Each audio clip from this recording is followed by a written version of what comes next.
हो गईले गावाना सैया हमार नहीं बुझेला भावना काचे उमरिया में हो गईले गावाना सैया हमार नहीं बुझेला भावना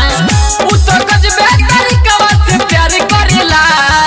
लेकिन कोरा में 2 3 4 पढ़ेला जब सैया मारे तो अनहारे करेला लेकिन कोरा में 2 3 4 पढ़ेला जब सैया मारे तो अनहारे करेला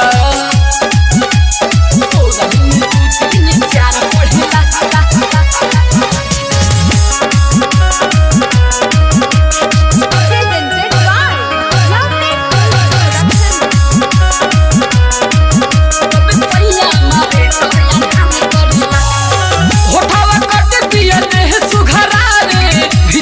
फीलिंग जगा दे जो बन के हमरा बुझला हारमोनिया सारे गम बजावे ए हो सुना होठवा कट पिया दे सुघरावे भीतर से फीलिंग जगा दे जो बन के हमरा बुझला हारमोनिया सारे गम बजावे लगे रहन खराब बाजा धरेला लेके कोरा में 2 3 4 पढ़ेला जब सैया मारे तो अनहारे करेला लेके कोरा में 2 3 4 पढ़ेला जब सैया मारे तो अनहारे करेला कोरा में 2 3 4 पढ़ेला विकेश भोजपुरिया सैया मारे तो अनहारे करेला। आप सुन रहे हैं मान्या मलिक सिंह की आवाज में।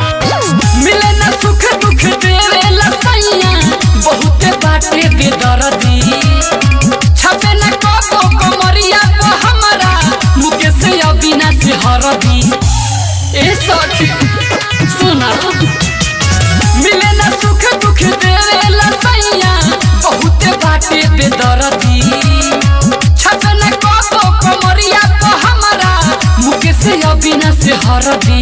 मोरे मने आमनी बवादी दर बनेला लेके कोरा में 2 3 4 पढ़ेला जब सैया मारे तो अनहारे करेला लेके कोरा में 2 3 4 पढ़ेला जब सैया मारे तो अनहारे करेला।